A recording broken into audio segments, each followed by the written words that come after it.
Thank you. Sawubona njani lapha ke.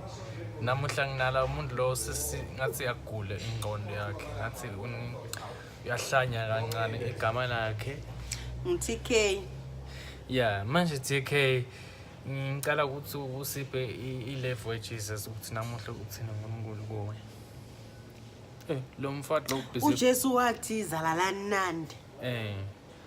Uyambona nomfati uyathanda ukudlala ngale phone yakhe, uthanza indama bathi i-WhatsApp message usendela abangani bakhe labanye bafati basendela mabathini sithombe samabhele njani njani.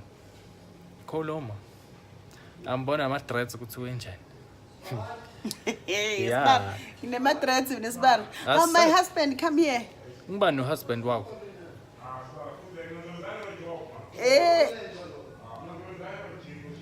JP, Mark calling you.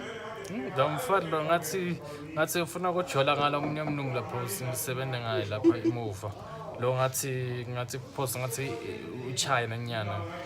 Kufanele ngathi uChina manje silana namuhla ngalomunye sisi sifuna ukutshela le ndzabeni oNkulunkulu namuhla.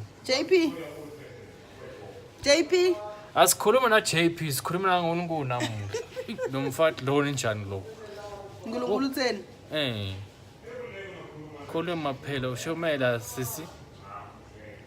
Wena uthi umfundisi kanomfundisi nemanga so.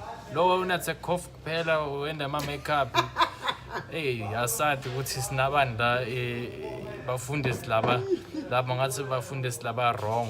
Lo sister ngitamfundzisa ukuthi akashomele into le kahle. Ngiyabonga namuhla episode number 4. Stay tuned ukuthi episode 5 sizoba nabani to interview.